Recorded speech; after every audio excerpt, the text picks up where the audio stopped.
Okay, maybe we can get started. Thank you again all for coming here. This is the last of the 3 workshops that we're holding in support of the EC Innovator Program. I see that several of you have been to all of these workshops, and some of you, I guess, maybe not. I hope you're finding these very helpful. I think each one of these workshops was intended at a different thing. The first one with Jonathan Fay was aimed at really introducing you to about this whole process of entrepreneurship. The second one with Bryce Pills focused on primarily interfacing with the university and issues about inventorship and also licensing. And this last one is really a very unique one that is organized. And I'll let Rick Bolander, who's actually the alum who's provided the gift to support this innovator program, say a few things. Rick, I don't know if you could hear me, but maybe you can do the introduction of triple ring technology, and then we'll just go into the seminar. Yes. Yeah, go ahead. Yes. Triple ring is one of 4 hardware prototyping facilities that I think in the U.S. helps entrepreneurs with technical innovations bring products to market by allowing in an efficient way a minimal viable kind of product spec be demonstrated for customers and investors to be able to prove out a model to raise capital to get customer interest for pre-orders. And there's a lot of confusion between what happens between a time you have technology in a lab and that what you have product going to a customer, and what's in between and what's required and what resources are needed. And so this is all about that, about getting that process, the resource requirements and whatnot. And so Triple Ring, they have a major facility in the East Bay, Silicon Valley, where they do this type of work. And I'll let Brian go through the history of some of the projects they've worked on, the scope of what's required to get there, as well as some of the do's and don'ts in order to be successful. So with that, Brian, take it away. Thank you, Rick. Hello, everyone. You can all hear me, I presume? Yes. Very good.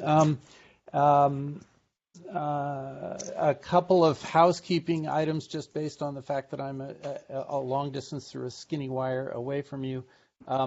If you have questions, I will ask that you feed them to me via the chat capability for this tool. I'll be periodically looking in this direction you see me now to examine the chat window.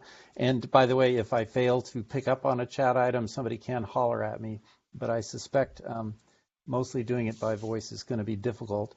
And if you're not the producer of the room, then I would suggest you mute your microphone on your computer so that we don't have cross-mogenation, so to speak. Okay, with that, I might as well get blasting away. So my name is Brian Wilfley. I'm the Chief Scientist at Triple Ring Technologies. We'll say a tiny bit more about Triple Ring in a minute. And we're here today to talk about prototyping. And it occurs to me that it's neither science nor product development, and we're going to try and figure out what it actually is. Again, Brian Wilfley, I'm actually originally trained in physics, and then went into medical imaging and was in imaging or medical imaging for quite a long time. And then at Triple Ring, I've done rather broader things, but a lot of them boil down to instrumentation, things that measure things. I have not actually mostly done consumer products, so that's a bit of a blind spot on my part. And I thought that our theory of the talk today might be, how is this not like science? And in fact, actually, we'll see that it is like science in some ways. Triple Ring is a laboratory in the Bay Area. We're staffed with about 120 folks, and you can rent us out on any basis you like. We have all the usual engineering disciplines, but we also add to that a lot of scientific capability, and that's applied science. It's dedicated to figuring out how to make things work, or work well, or work better, and that allows us to take on squirrely or squishy projects that a lot of a lot of classical engineering services companies would rather not deal with. We deal a lot in regulated markets, in particular medical, a lot of imaging, patient monitoring, drug delivery, and so forth. We've also worked in the security space, and we've actually built a camera that launched on a satellite, which was fun. This is a whirlwind tour through projects. So this is an Xray tube. It stands almost a meter tall, so this is a big gadget. We built it for a company in Boston that does scanning of trucks, X-ray scanning of trucks for security purposes. So this is an example of the security space. This is a prototype, not the final product, of a device that delivers an instrument under the skin, actually. And our involvement was really on this injector or device applicator, and the project comprised a lot of analysis of very small parts that have to work reasonably predictably. We've done, in the course of a lot of work we've done, we've processed lots and lots of data, and in fact high-speed data, and we ended up acquiring a GPU guru, one of those dozen or so people in the world that you see is just the best there is. So we've ended up with a variety of different simulation tools that he has rewritten for us on top of that. And then this is an example of a medical device, which is an oximeter. So the bottom tip there gets applied lightly to the skin, and it tells you whether the skin is perfused with fresh blood or not. And that has applications in surgical repair. That's actually a 510. That went from napkin to 510K clearance. So that's a sort of soup to nuts kind of thing. Okay, enough about us. Our agenda for today is let me just check. Yeah, we're good. Our agenda for today is we'll talk about the goals of prototyping, and then we'll deviate into some abstract concepts that I've been kicking around in my head, invention versus innovation, and what one knows and what one does not know. We'll talk about risks and what risks matter and what risks can be finessed, and then we'll talk more practically about process tools and why to use them. We'll talk a little bit about the team you might want to have beside you, who they are, how many they are, and why you want them.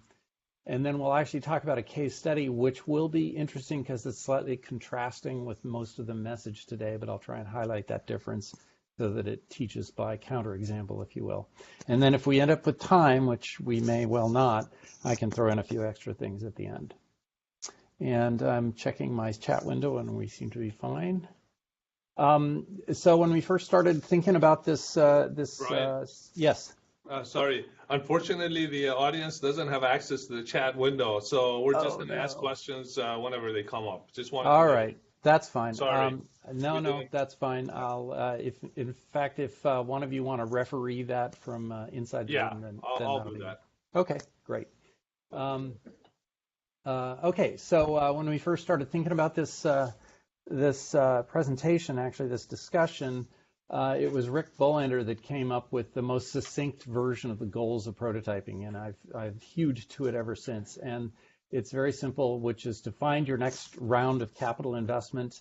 Money is the most important thing in some sense, and then to get customer feedback on your product. And we'll see how those things tie together, actually.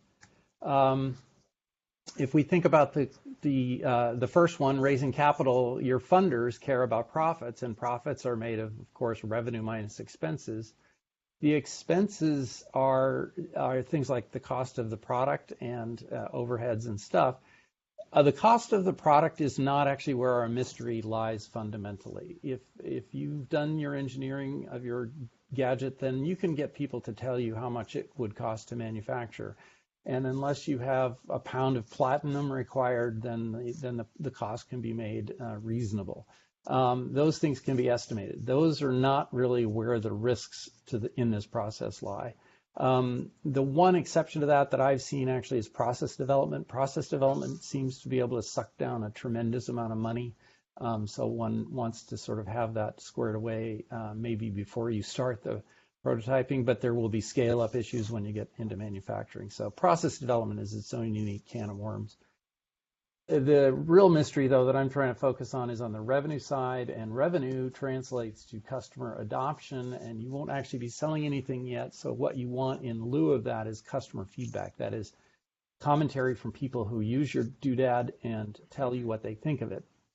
And so customer feedback really feeds back into the profit requirement, and so all paths lead back to money, of course. But customer feedback is, in many ways, is one of the things you have to discover. You can't reason about it very effectively. Just checking on time here. Right on time. Amazing. Okay, so this is theory with in parentheses. Perhaps there's no mathematics involved here, but it's just thinking abstractly about the topic. And I'll say right now that some of these thoughts are prompted by this article from the Atlantic last year. I recommend it very highly. It talks about Google X, and it prompted a lot of these thoughts, but it's worth reading on its own. And so I've taken to defining two different concepts. One is invention, which is the creation of a new technological capability. This is what we mostly know about, being laboratory folks. And then the other is I've reserved the word innovation for a different thing, which is a change in the behavior in a system or of the actors within a system. And the change in behavior is what leads to revenue. Imagine a marketplace where people are buying product A and you come out with product B, and now the actors, the customers, change their behavior and start buying product B, and money starts to flow. So it's this innovation side, the change in behavior of the system, which is what we're trying to discover in terms of customer feedback. An example, perhaps not a happy one, but nonetheless true, is menthol and flavored cigarettes. The invention, the technical advance, was to get flavor into the smoke without it burning up in the course of smoking a cigarette. The innovation was to realize that if you add flavor to cigarettes, you can cause younger people to start smoking. And so the change in behavior is where the money comes from, and a protected venue from the tobacco company's point of view. But the invention is a different thing. And this distinction is useful in the following sense. I'm from more or less the invention side of things. And one of the features of that in my experience, and I'm sure yours as well, is that if you want to know whether the invention works, talk to the person who invented it. Talk to the person who's spending 27 hours a day in the lab with it. The success is best judged by me, or in this case, you. Persistence counts, of course. Nothing works the first time. Failure is tolerable if you learn from it. In fact, actually, we recruit for people who can tolerate being confused for long periods of time. That's actually a job skill for Triple Ring. Competition is something that enters in only peripherally, in my experience. When you're in the lab trying to make something work, competition is not what you're fighting. What you're fighting is your own ignorance. And truth matters. If your product proposes faster than light travel, you're going to have a problem with the laws of physics. And the truth of the laws of physics is what you care about. Innovation, on the other hand, differs in almost every respect. So success here is judged entirely by the actors or the customers. They get to tell you whether your product is any good or not, whether they like it or not, whether they're happy or sad, and the rest. They judge success. Being early, of course, matters, first mover advantage and all those good things. Failures can be fatal. Well, we'll talk about some examples of failures in a moment, but competition is also then really important. Being early matters for competition, for competitive reasons. Perceptions matter, even perhaps more than truth.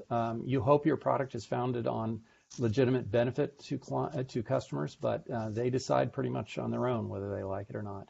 And then it relies on change to behavior, not a piece of hardware, to get revenue.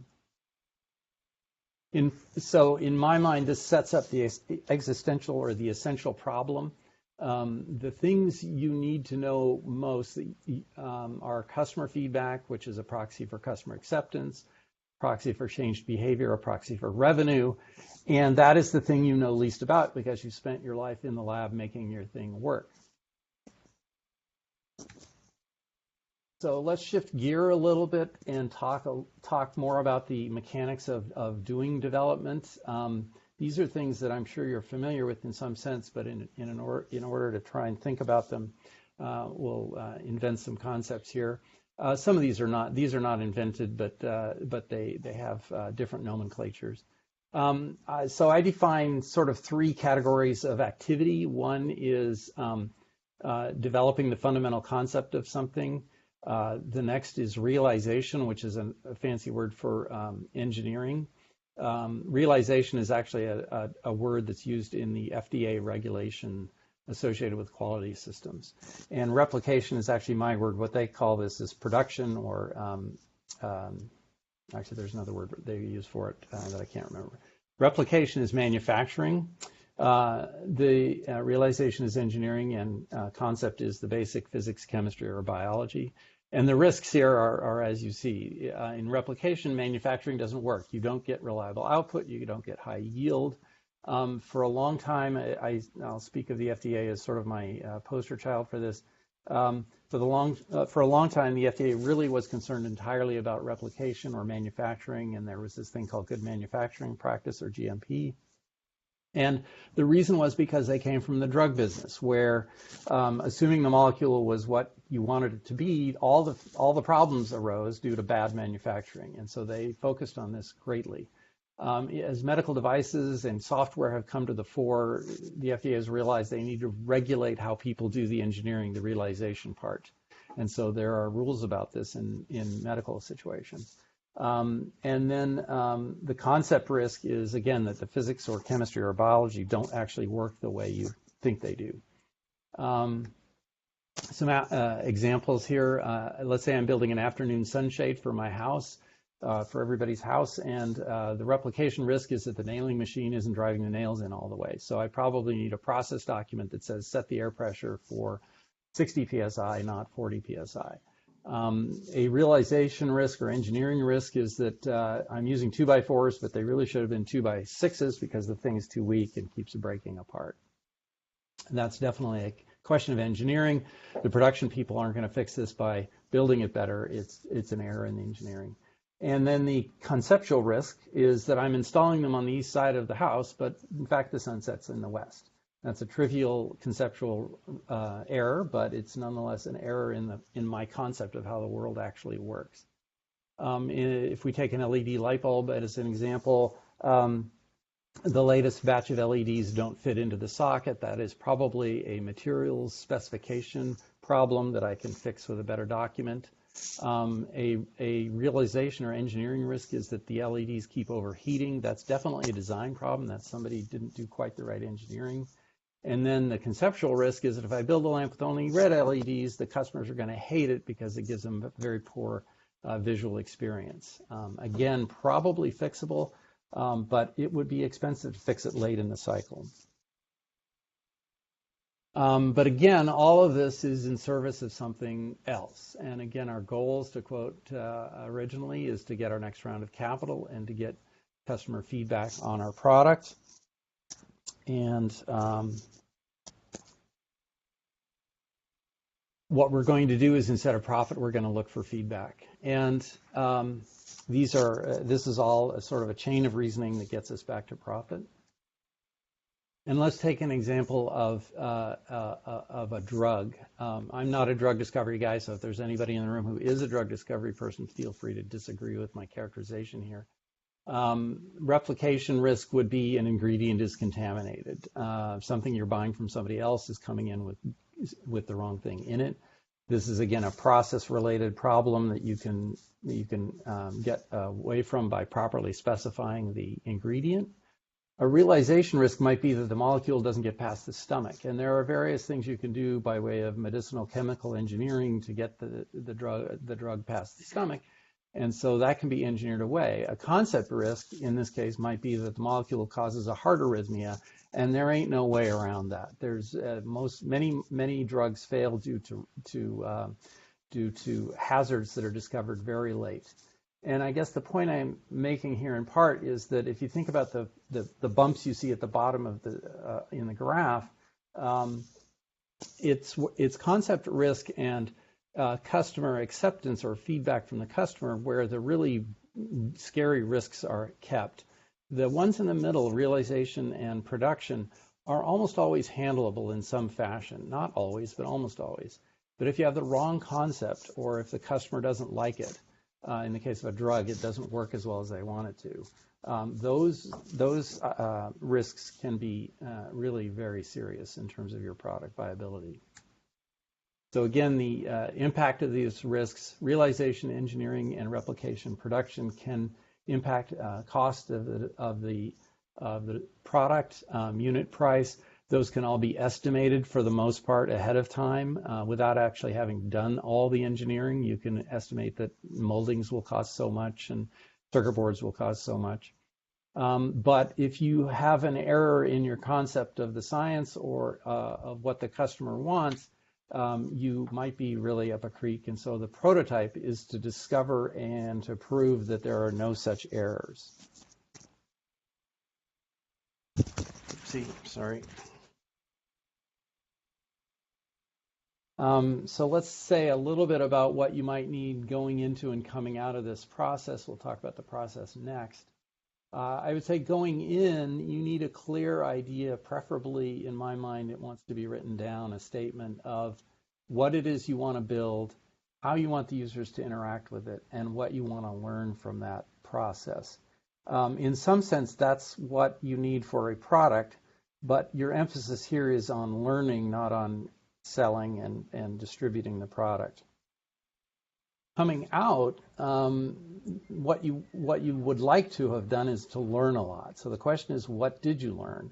And actually, this is one area where the academic environment is quite instructive, because a review meeting where people present what the thing did in test and explain all the data, and everybody around them criticizes their process and says that they're wrong about their interpretation, all of that goes well in deciding what you learned.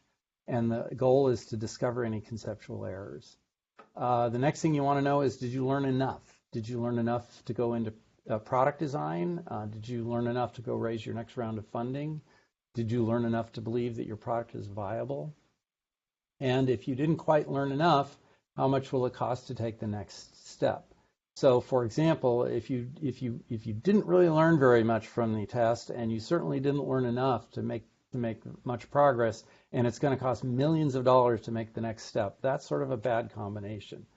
You would like to have learned something significant, and you would like the next step to be not as expensive as it might have been. And by the way, you get to do all of this at once. That's the feature of venture-funded companies. So let's talk a bit about practice. Just checking my time here. Oopsie. Oh, we're ripping along here.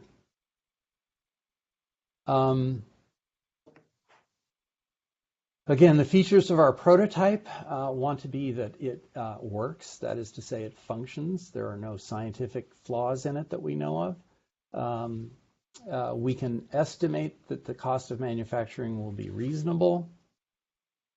Again, you want a plausible engineering design, reasonably good design choices, and so forth. It doesn't have to be the final version, and it doesn't have to be the cheap manufacturable version, but at least it is got good design built in.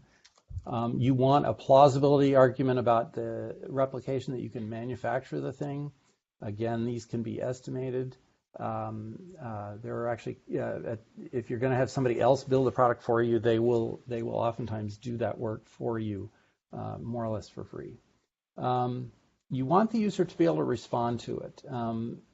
So this is what differentiates, in my mind, a prototype from a laboratory lash-up, which is what I use for the term. A breadboard would be another term for the earlier stage. In a breadboard or a lab artifact, the only person who can use the device is the person who invented it. And that's fine when you're discovering the basic science of how the thing works. But when you want to give it to a user, you don't want usability to get in the way of what it is that the product is going to do for them. So you need enough user interface and user experience design to make sure that the ugliness of the device doesn't get in the way of finding out what you want to find out from customers. You want an opinion on the product as it will be when it's finally done. And you aren't going to make the final product, but you want nothing to get in the way of getting that information. An example of this, which I don't have a screen capture of, but we built a cardiac X-ray machine, and the image processing chassis alone had a bunch of controls, and there was a user interface window that had probably 60 different controls in it. And it was obviously impossible for all but 2 or 3 people to use. But for the sake of getting the image processing tuned up and then letting the doctor just look at the images, it was sufficient. It wouldn't have been sufficient if the doctor had tried to use it. Okay. About process, I would say that you want to use process to assure that you get what you want. Process in and of itself is not what you care about, but what you care about is reliable output, getting what you want, and process is one way to make that happen. And that's true except in regulated markets where there's, certainly in the medical case, there are requirements about process, about how things get written up and how they get reviewed and who decides whether things are valid or not. Some of these can be finessed in the prototype stage, actually. But for example, if you're going to try your device on a human being in a medical context, you need to do enough process to know that it's not going to be unsafe, for example.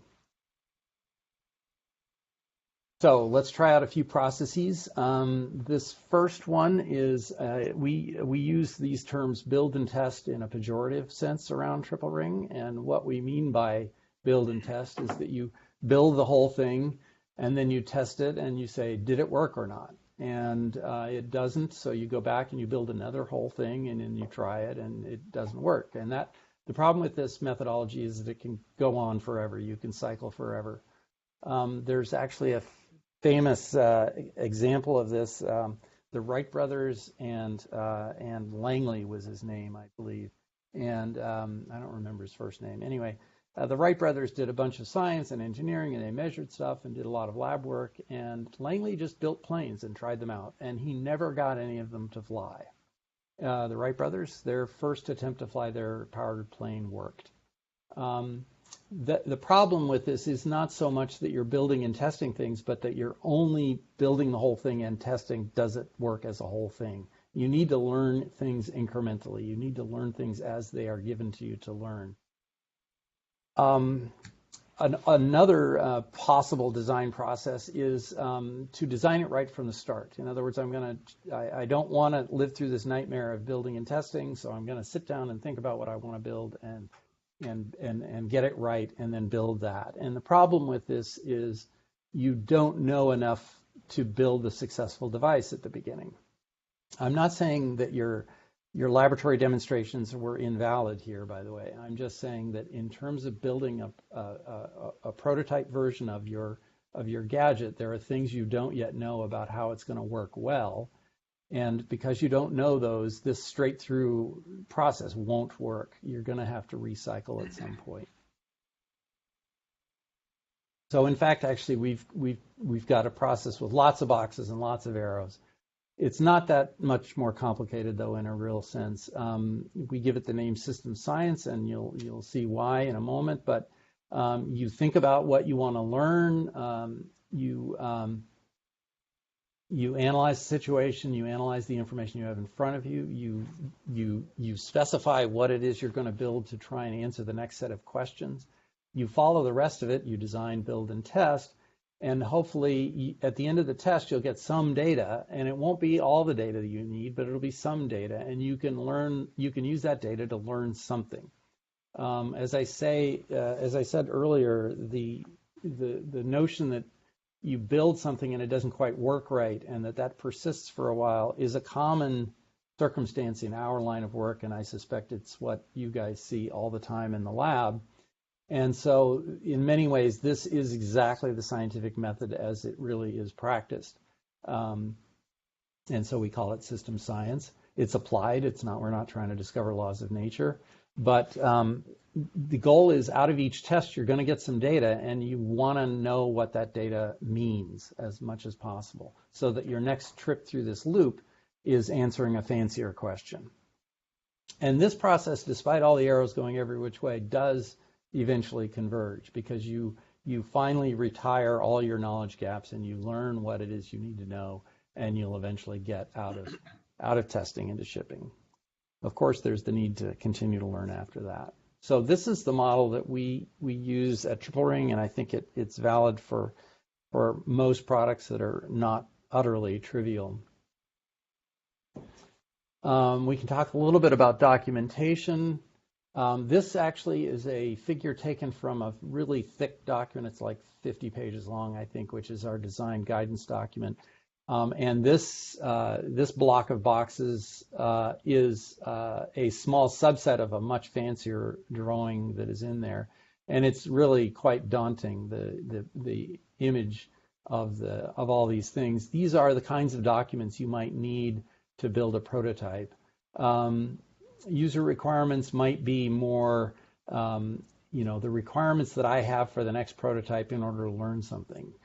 There are some user requirements in there, but there are probably also some engineering requirements for that. Product definition, product requirements, all these things look like a lot of stuff, but the surprising thing is, in my experience anyway, is you might sit around the campfire and decide, talking to one another, that you know exactly what you want to do, but then you go to write something down, and as soon as you write it down, you realize somebody disagrees. Wait, that's not what I thought we meant. Writing things down has a virtue in that regard of gaining clarity with everyone on the same page of what it is you're trying to do. I'm just taking a quick time check here. Okay. And these map into our system science model. So the analysis is the requirements for the next go around. We specify what it is we want to build for that next go around. There's a big chunk in the middle, which is design, which is what most people think of the work as comprising mostly, but in fact it's only a piece. And then there's building the thing and testing. Testing as a reserved word in our practice anyway. System integration is what we call it, and system integration is always thought of last and least. And in fact, it's most serious, because it's when you put the whole thing together and turn it on that some of the mysteries really present themselves. And in fact, these are the mysteries you're trying to discover. These are the things about building the whole thing that you learn by integrating and testing it appropriately. On a large piece of equipment like I've worked on in the past, an X-ray machine or an MRI machine or whatnot, you don't get that many chances to build the whole thing from scratch. So you end up with sort of a test horse that you are running and testing and then getting data from, and then you'll make modifications to that. So you may not cycle through the entire process every time, but you're always trying to transport information from testing back to your analysis of how to do this right. And you'll revise subsystems or provide alternatives as you go. And again, despite the number of boxes and arrows and so forth, this process will actually converge if you pay attention to what you can learn. I'll just say documentation is not homework. And what I mean by that is homework is what you do after you've studied the topic, you've learned what you think you know, and you need to practice a little bit, and then you bring in a page full of problems to your instructor, and your instructor looks at those to decide whether you understand things. So there's this other party out there that's going to decide whether you know what you're doing. And I claim documentation is not for that purpose. Documentation is there for you to agree amongst yourselves what it is you want to accomplish. And so in that sense, actually, and I'm not a grant writing expert by any means, but in that sense, the documentation is much more like a research plan for a grant than it is like homework. It's how I'm going to get to the answers that I want to get to. Again, you want enough, in my mind, enough documentation so that you are testing what you intend to test.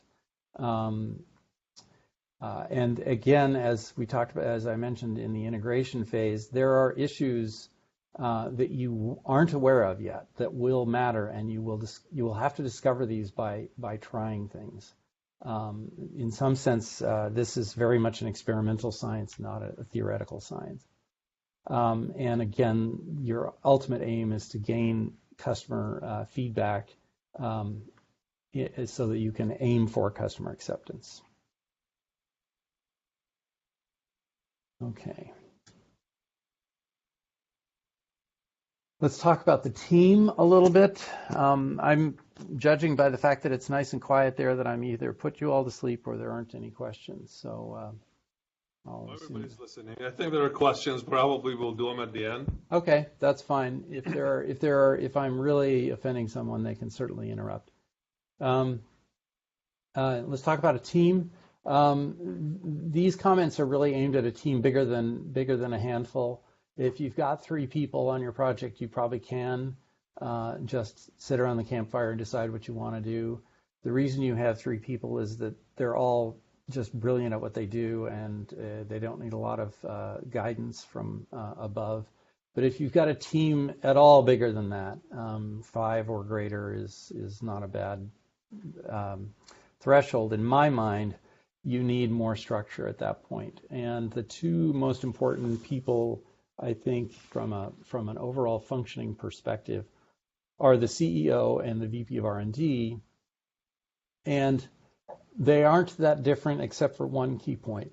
The CEO is always raising money. My impression is that I've never seen a CEO who isn't raising money, even if they just closed a round. So they are always on the outside talking to people outside the building.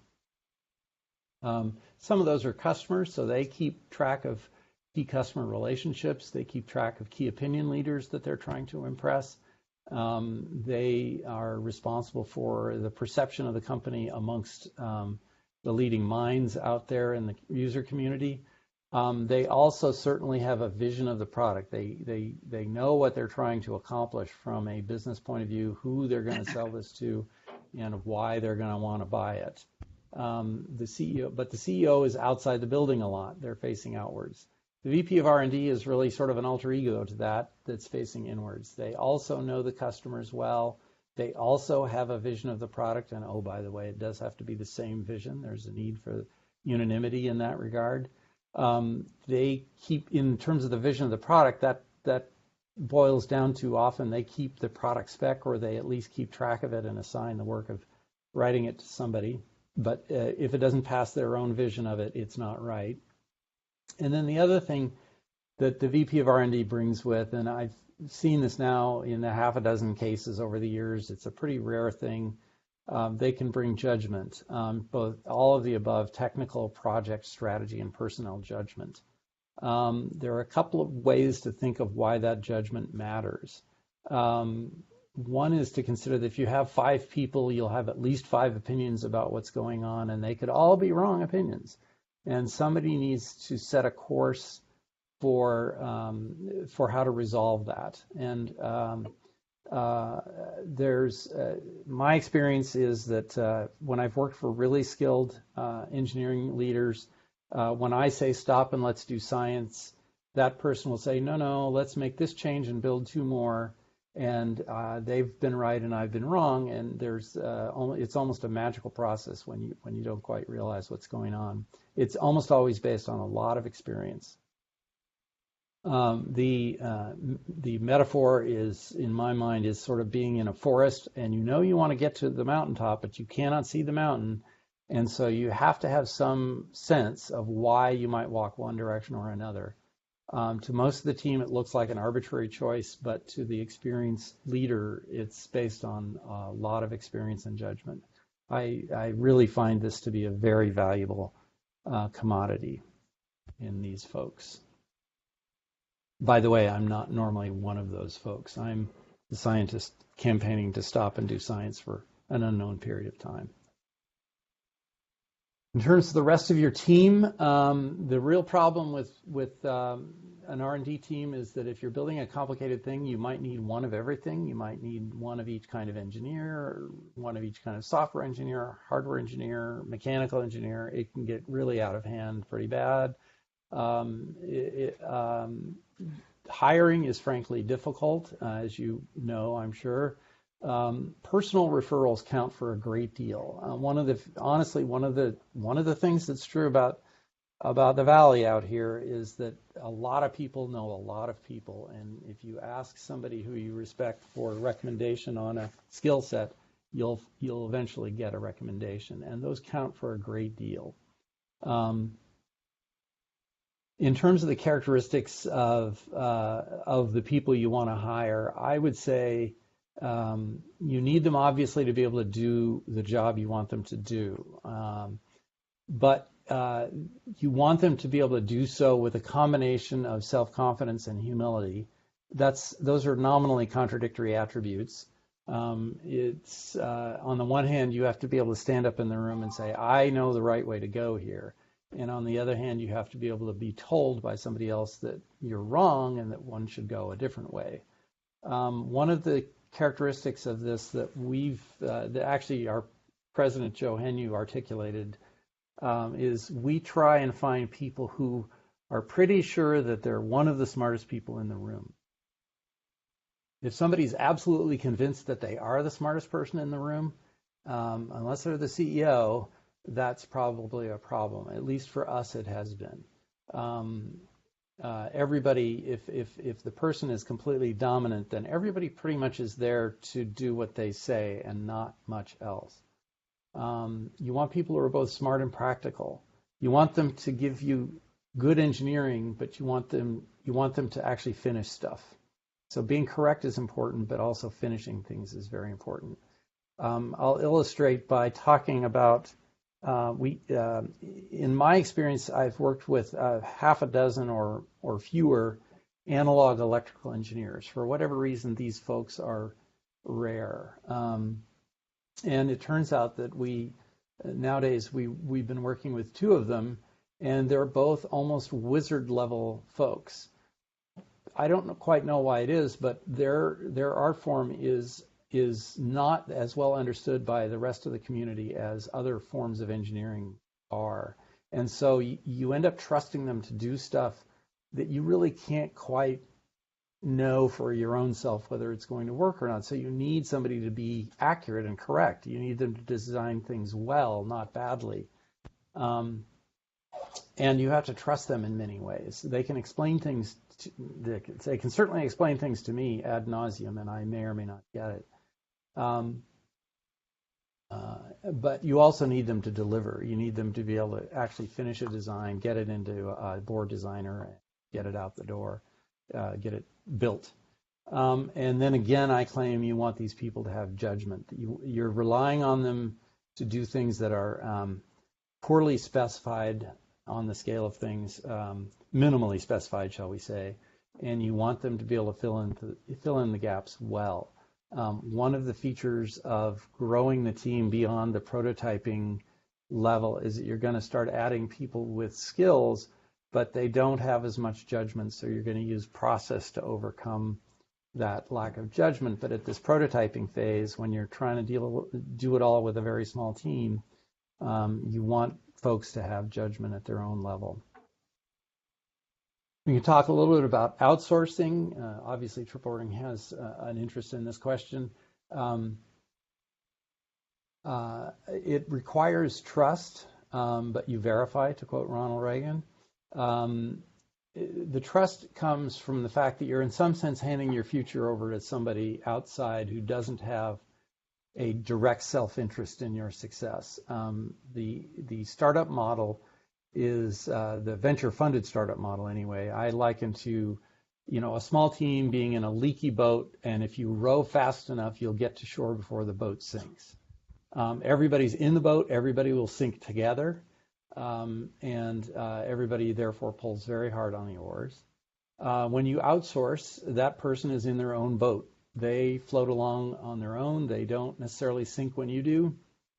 So the question is, are they working on your behalf? And you need to trust that they are, but you want to check that they are. One of the ways that I've seen this done well is just question and answer. Tell me about the following. And they tell you what they've done, and they tell you why they did it that way, and they tell you what they thought about the results that they got. And it's a little like going to the doctor in my mind. You go to the doctor because you're not feeling well, and they know more about that than you do, but you ask them questions to see whether they're understanding your problem correctly. It's not as though you can correct the doctor's impression of your illness, but you can gain an understanding of their understanding. That level of question and answer is sort of like what we're talking about here. In terms of the engagement level, I suppose I think of two different engagements. One is what you might call classical engineering services, and an example is a board design house. You give them a schematic, and they design to that schematic. They fab the board, stuff the board, you maybe even test the board if you've written a test procedure that they can follow, and they hand you back a board that works. And the point is they need an accurate and precise and not squishy spec. They're not in a position to take on necessarily a lot of the risk that a squishy spec would imply. They need to know how the board is actually supposed to work, not it might work this way, but then again, it might work that other way. That's not at all uncommon, and it makes sense from their perspective and from the perspective of the person using their services, because the person using their services needs to get a board back in jig time for not too much money. So the need for exactness is high. The other level, frankly, is more at this VP of R&D level, and in that sense, the outsourcing partner needs to understand you're the customer. You're the client. We distinguish between customer and client. They need to understand your customer, who it is you're designing for. They need to understand your product and your business. And the reason for all of that is just that they are trying to engage with you, and they are trying to take on problems that are at the core of why your company exists. And so you need them to be able to respond appropriately to variations in circumstance that occur. If a new opinion comes in from a potential new customer, key opinion leader, say, you want a group that can respond to that appropriately. And the appropriate response depends upon what's been said, and understanding all of that is really valuable. Again, you can gain trust in these people by questioning them appropriately. Okay, so let's talk about an example here. Now, at the outset, I'll say that we'll see in the end that this is a bit of a missed example, and I'll explain why it is in a minute, but the contrast, I think, will still be useful. The clinical problem here is that autoregulation, so-called, of blood to the brain can fail, and it can do so without you noticing it any other way. This led to a whole series of surgeries where the patient never woke up. It was actually a real clinical problem. The need was to be able to continuously measure oxygenation of blood in the brain, not near the brain, but in the brain. And our approach was near-infrared spectroscopy, which is the foundation for all the pulse oximeters you've ever seen, the little clippy things that go on your finger and so forth. The optical absorption of hemoglobin and oxyhemoglobin differ. And if you measure appropriately, you can tell the difference. We need the light to go in one side of the head and come out the other side, or at least through the brain. We want to make sure that that happens. And so the question was how to implement that kind of sensitivity. And from the point of view of the goals that we spoke of at the very beginning, our goal was actually somewhat limited. We did not have to deal with the customer impression. And the reason for that was we were appealing to a strategic acquirer. They had the impression of the market in their back pocket. They knew what customers wanted. They were standing in for a customer test. They had already tested. They knew what was required. That's why this case study differs from really most of what I've said thus far, is because I'm saying we, the developer, didn't really need to worry about that very much. What we had to prove was technical success, that we could in fact measure oxygenation of the brain. You could argue that this is a case of inventing to an application rather than finding an application for an invention. That's a bit glib. But the other way to say it is we're inventing for a particular acquirer, and that's fine and dandy. But the problem, as I'll mention, is that your list of possible strategic acquirers is potentially quite small. The question is, where do you all stand in this dichotomy? Are you in search of customer feedback, or do you have somebody who already knows the space well and you're trying to build what they want you to build? Probably, I'm going to say you're in the situation where you have the thing and you need to find out whether people are going to use it or not. Just some technical details or some plausibility arguments for technical details, I guess I would say.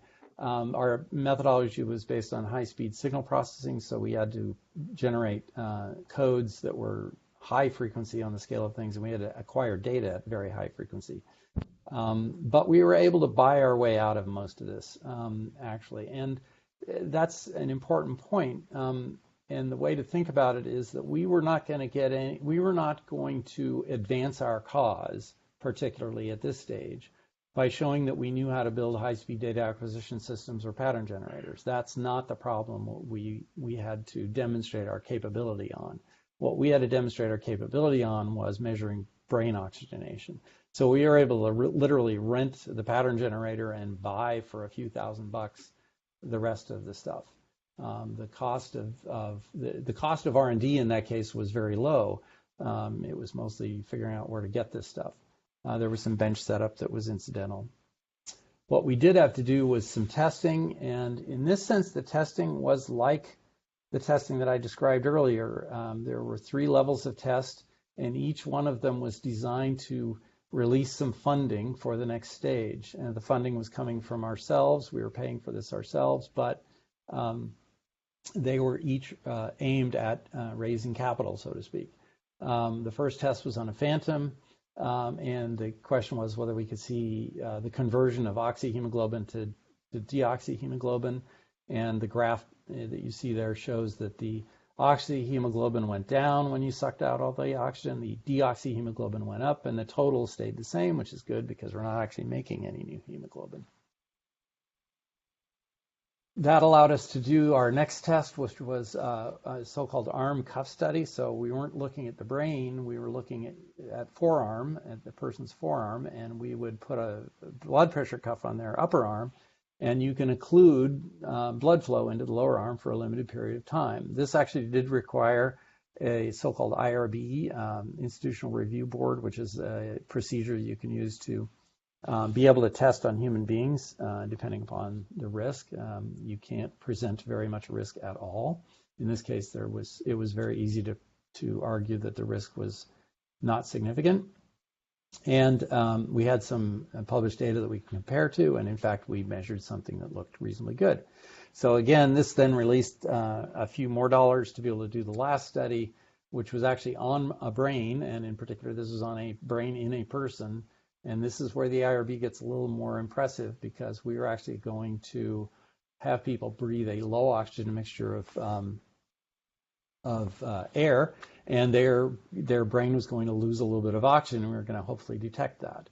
And in fact, we did. And the other thing is we didn't go down very low, and that we were allowed to do a very slight modification. That was actually the final test that we needed to be able to appeal to our strategic acquirer, and in fact, they bought the IP from us. As I said before, the strategic acquirer carried the burden of knowing the customer demand and that this would be accepted in the marketplace. But also, it really reduced the marketplace of funders. If you imagine trying to raise money from a venture capital firm, there are literally thousands of them around. You don't want to talk to all of them, but you could talk to many of them. But if you're aiming at a strategic acquirer, you might have 1 or 2 or 3 at the most, I'm thinking, potential acquirers. And once you shop through those 3, you're sort of out. I'm guessing that you all have the invention and you need to demonstrate customer demand in order to get the funding, as we've been discussing all along. I'll be interested to hear what you have to say. Okay, so let's summarize some takeaways here. The goals of prototyping are, again, to get funding and to get customer feedback in order to get funding.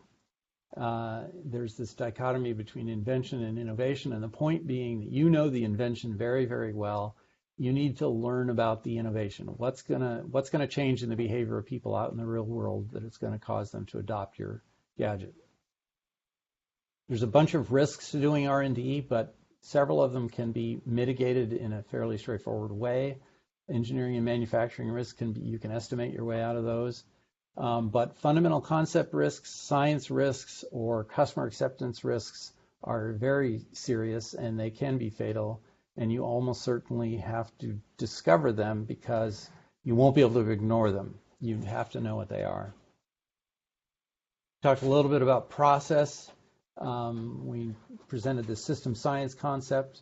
The fundamental feature of system science, again, is that iteration is okay if you learn fast, because the money's running out.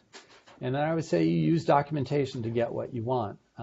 It's not an end in itself yet. It will be when you go to product design. But at this stage, it's really in order so that you're all working on the same page, as it were. For a team, I would say you really do need two people in leadership, one outward-facing, one inward-facing, that share vision of the product and the key customer relationships. And then the question of how much of a team to hire is a real dilemma, and how to go about hiring the ones you want. Somebody once told me many years ago, cost walks in on 2 feet. I think that's the end of our nominal program here. Let me turn to you all and see if there are any questions. And how are we doing on time? Thank you so much, Brian. This was very useful. So yeah, we're just a couple of minutes past 5. I think we should have the system for a little bit longer. So let's see if there are any questions. Any questions from any of you?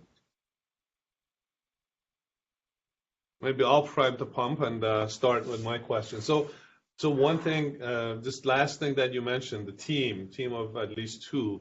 Yeah. So of course, many of the people who are potentially interested in this program are, students or PhD students who did the research on some program here. Can you comment on what if the team is only one, and that is the entrepreneur, and what's good about it, what's bad about it? And you talked about minimum of 2. Of course, the CEO and the VP of R&D kind of just if you can talk about this a little bit, that would be useful. Right. It's a good question. I was really more speaking of teams that are 5 and larger. And you're right. There's an alternative, which is very, very few folks, maybe just 1. I think the only reason that a team of 1 is inappropriate is just if there's too much to do. Depending upon what it is you're building, one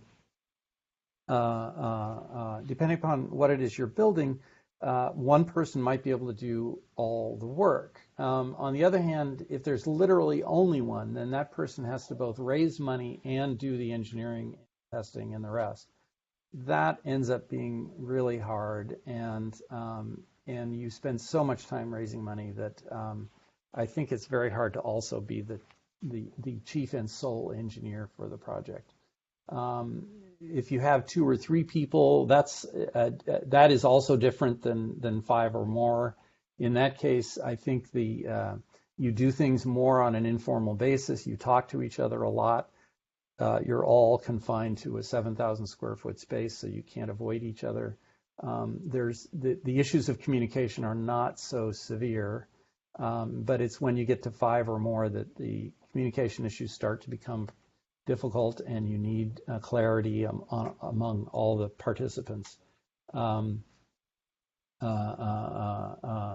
As far as I think, as I sit here thinking about it, I think the one difficulty with a literal solo team is just the dichotomy of meeting potential customers and fundraising sources on the one hand versus being in the lab doing engineering on the other. It's very hard to do both. I don't know, actually, do people have a sense of do they feel confident about fundraising? Is it just going to happen? I've never seen that, by the way, but it might be true. Or is this something that they envision having to do? I don't know if people have an opinion. One of you.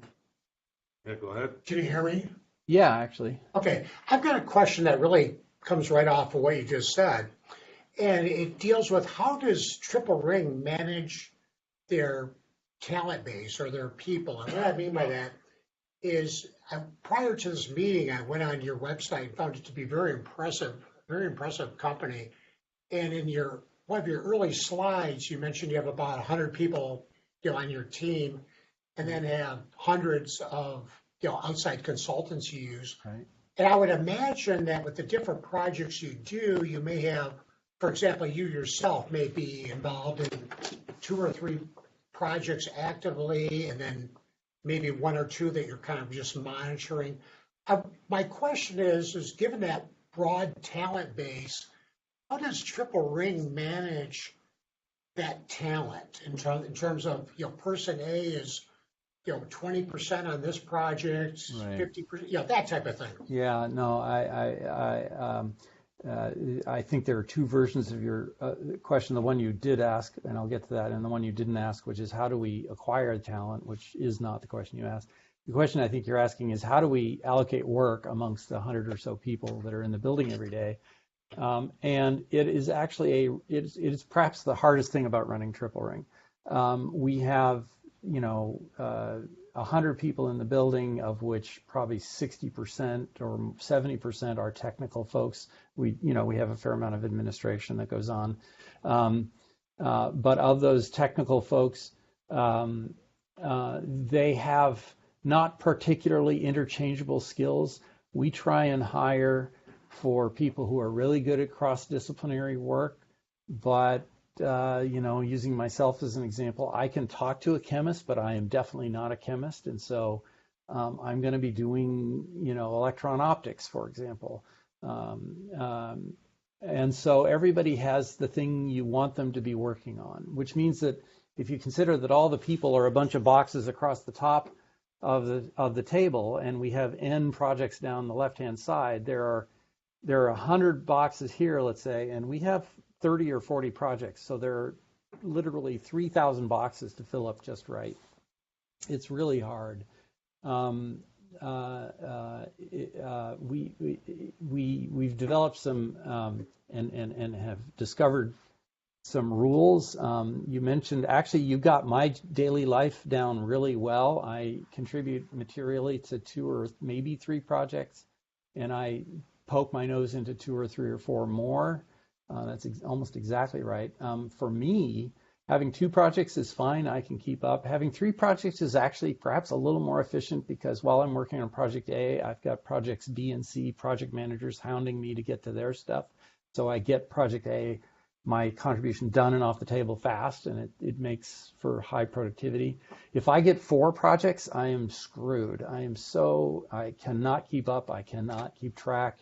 It's very hard. And in fact, actually, our director of project management has data that supports my empirical observation from, I forget where our data comes from, but this concept that people can handle 2 projects reasonably well, 3 gets very dicey, and 4 is a disaster. So the question of how we allocate work, I don't have this is a very long-winded way of saying I don't know if I have a really good answer for you. We spend a great deal of time. We have meetings to discuss who's going to do what, and projects compete in some sense for resources, and by compete I mean they complain. Project managers complain about the fact that they're not getting so-and-so that they need to do the work. It is a canonical problem. If we were 10 times bigger, perhaps, maybe we would have enough replication within the organization that you'd get a law of large numbers sort of smoothing out of things, but we are not that big. And we're bigger than we used to be, and it was worse 5 years ago, but it's still very difficult. This is actually a thing that's unique to Triple Ring, I would say. One advantage that hiring folks into a small company has is that those people are devoted to one goal, which is the prototyping of this product. In that sense, they're very well focused. The difficulty is that there probably are more tasks than you have people to do them. And so people are doing things that they're not necessarily the best at. They can still do them, and I personally have made a career out of doing things that I'm not the very best at. I'm the best amateur fill in the blank you can find. But in a small environment where you have 3, 4, 5 people, somebody's doing something, that they're not perfectly good at. The limit is when we started Triple Ring, finance was done by people who are not finance people because we didn't have a finance guy. Nowadays we do. One of the features of this difference actually is that in a small company that's devoted to a product, you see the problems in order. You see the problems of breadboarding, and then you see the problems of prototyping, and then you see the problems of going out in front of customers. At Triple Ring, we see all the problems, but they occur out of order. So we have to do some sort of reordering in our heads as we see these things and gain experience. I don't know if that answered your question very well or not. No, that was a lot of good information. Thank you. I have another question, which is, it came in over the written word here. What is it that I need to go to Triple Ring to develop a prototype? I'll try and make this brief. We think we can handle quite a variety of sort of entering conditions. If you have a demonstration in the lab of the basic science and technology of your device, I think that actually is quite good on our scale of things. We've done work on projects that are pretty sketchy, literally, in the sense of a hand sketch. But if you have a demonstrable breadboard, you're in pretty good shape. It's good to know what it is your customer is going to want, because we need to develop a prototype aimed at the customer you want. So if you don't know anything about your customer yet, you need to learn what it is they're going to want. It's odd how in medical this plays out. You would think that a surgeon wants a better scalpel, and that's true perhaps some of the time, but issues of who gets paid for what have as much to do with how medical technology gets adopted.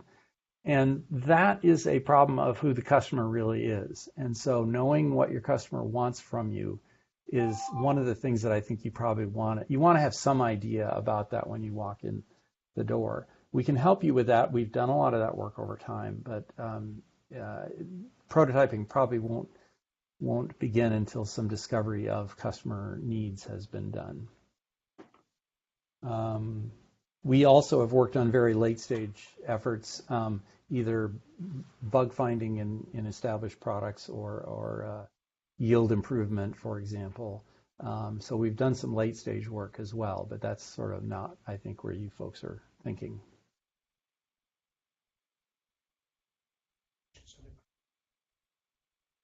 Yes, we'll go ahead. Something. I'll just mention, prior to the answer you gave to the last question, a couple questions ago, you mentioned you were going to answer a non-asked question about hiring or recruiting. Let me go back to that because I think trying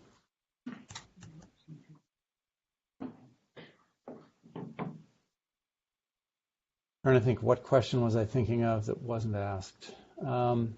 Well, I asked about how you manage your talent base. Oh, sorry. Yes. How do we recruit? You're asking. So it varies a little bit by position. As I say, I'm sort of on the science side of things, and again, our science is not science for the sake of Physical Review or Science Magazine. It's science for the sake of getting machines to work, getting gadgets to function, and in that sense, it's perfectly applied. But in my side of the business, coping with confusion is a key job descriptor. People who can remain confused for long periods, days, weeks, even months, and still think of something to do each day to try and resolve the confusion. And it's surprising how hard that is. It is actually something that you learn in an experimental lab, as far as I'm concerned, because, I don't know about you folks, but my PhD was 6.5 years of nothing working, followed by 6 months of getting all the data, and because I finally figured out what I needed to do to make the thing work. That's really good training for this kind of work that I'm talking about. That's on the scientific side of triple ring. On the engineering side of things, it's a little different. One of the things that I figured out recently, or actually somebody sort of kind of told me, is that scientists are hired mostly to make mistakes, and engineers are hired mostly to do things right. And so in engineering, you want people who can design things well. You want them to be just as smart. There's no difference in the net smartness, I would say, between our engineers and our scientists. But the engineers have skills in actually executing designs and getting things to work that you can examine for. As I said, referrals count for us for a lot, but we're to the point now. Actually, we're big enough that we need to recruit in a more driven or directed sense. We can't just rely on the latest rumor mill to send people our way. Some of that, I think, is perhaps applicable to what you guys are trying to do. The referrals part, though, probably I would think you're in a position to hunt around for referrals to really, really smart folks.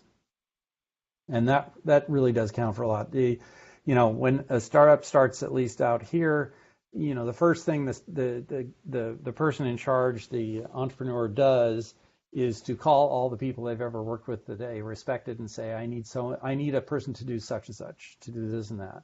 And you gather these people up from the millions of failed companies that are releasing them at all times. So. I'll ask another question, Brian. So you've talked about the VC funding and going after funds, and obviously out there maybe there is more abundance of private funds, VCs and so forth, and maybe as a result there's more funds available to do fairly significant prototype, the engineering prototype development.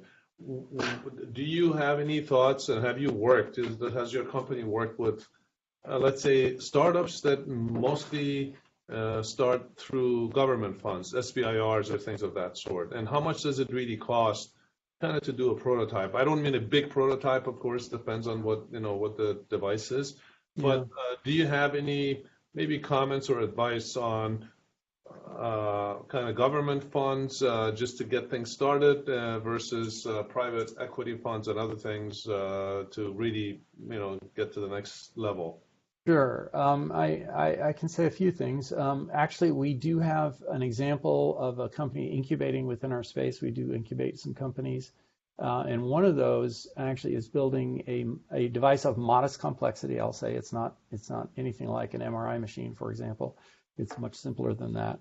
But it's not trivial. It's got some fanciness in it.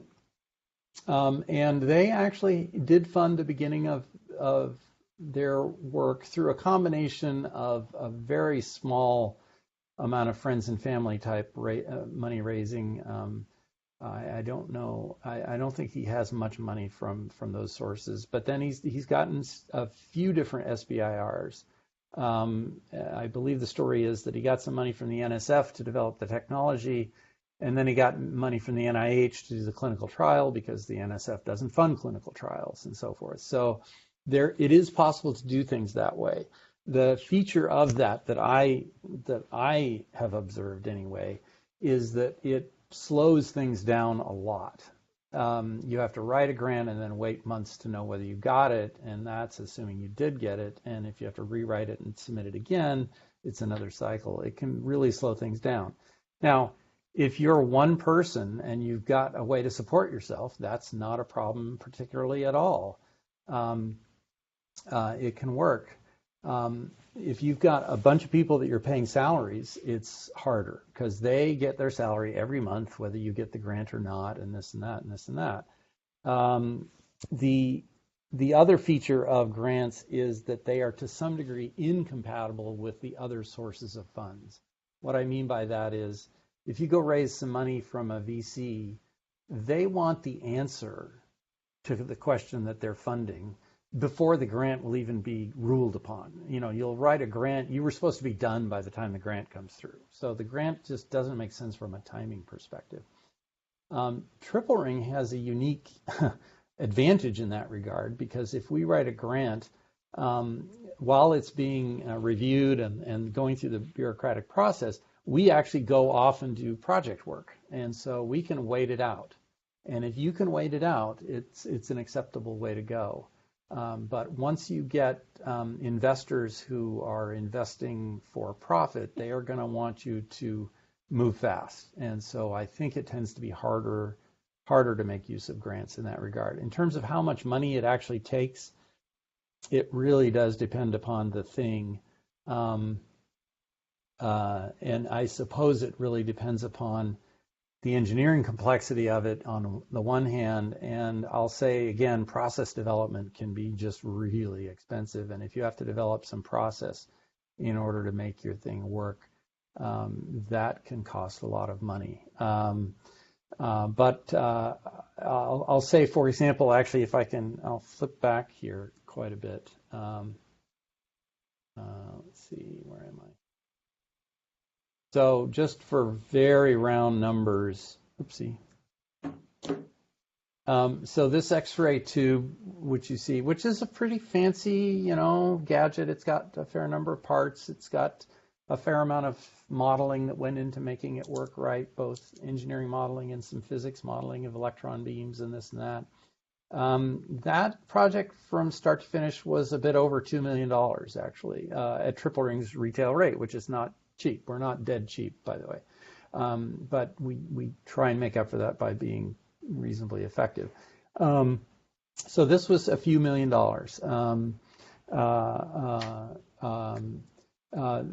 This is harder to use as an example because it really fit into a much larger project.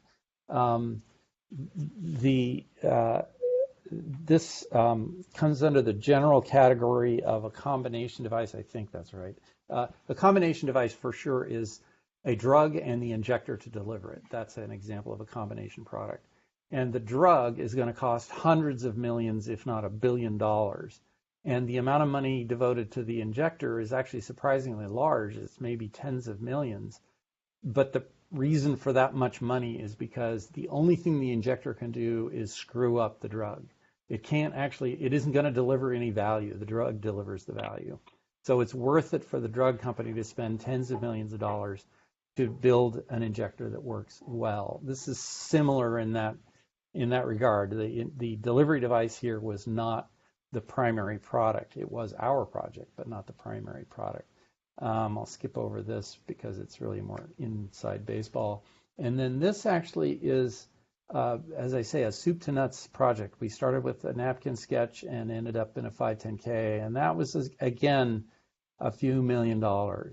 There's been a lot more work done since then in terms of alternate clinical applications that have cost yet more money, but this was certainly millions of dollars on our level.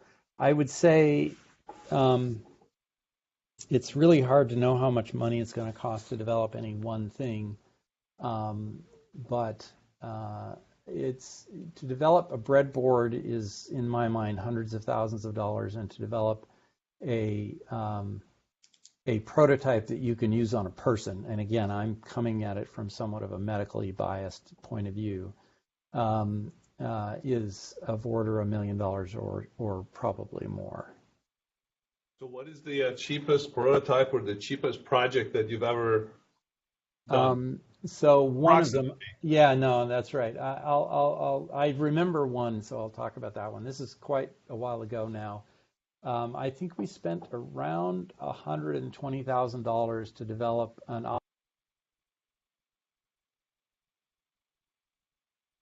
You just lose them?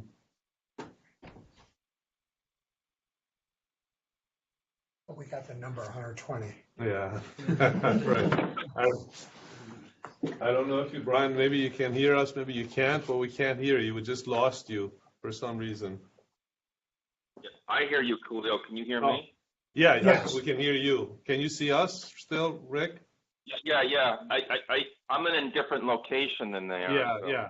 So it might be, so if you're still on, that means that it's not Blue Jean that just cut things off. Yeah. Folks, can you hear me now? Okay, yep. Literally, my shiny new Macintosh just rebooted all by itself. Oh, okay.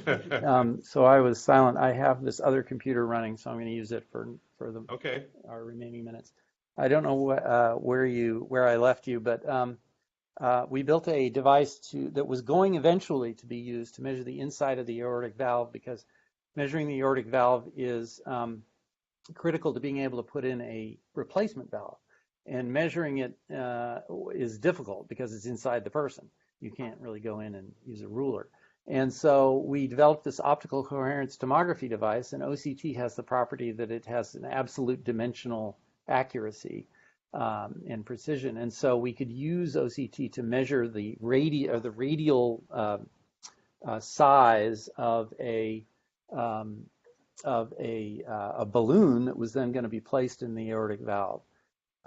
It was only ever a bench prototype. It was literally built on an optical bench, one of those plates with all the screw holes in it.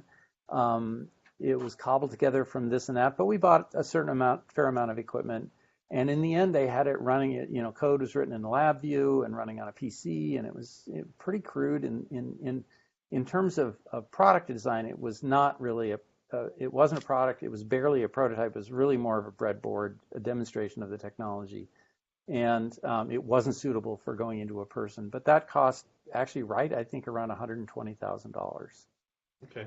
And do you guys provide any, let's call them consulting services or something like that? Let's say somebody in this room, starting their company, they're going to build a prototype in the lab here or whatever.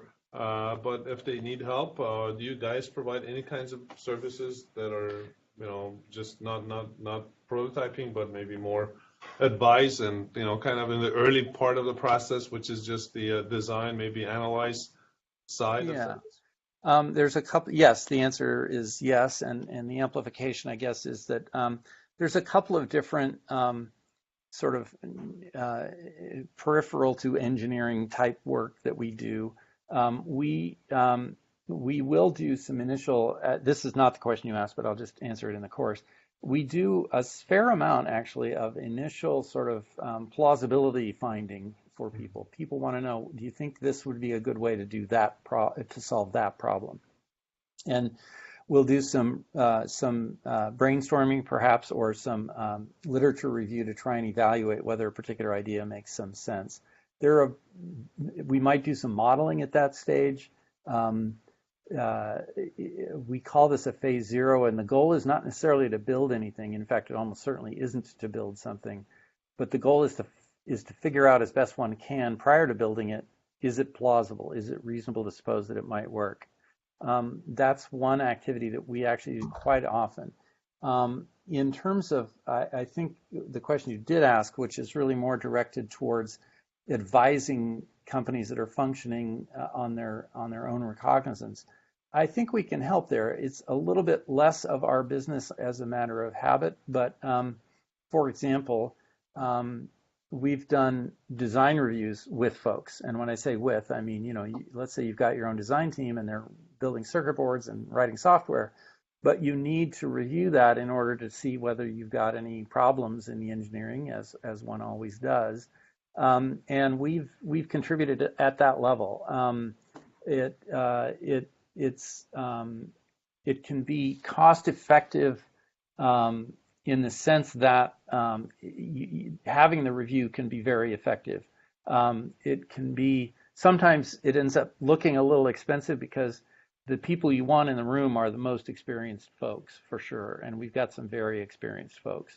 So those are very useful to you, we think, but it can look a little expensive, and they need time to prepare. So a 3-hour design review might incur 6 hours of total billable time, and that's nowadays, what is that? I can't even do the arithmetic in my head.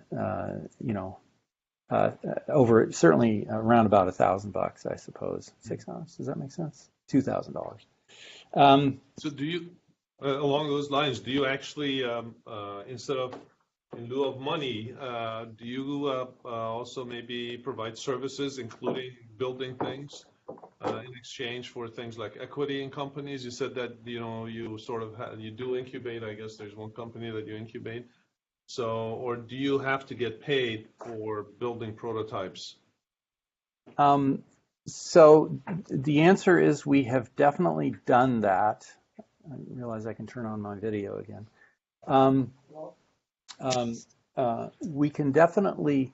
We have done work for equity, or at least partial equity, let's say, partial dollars, partial equity.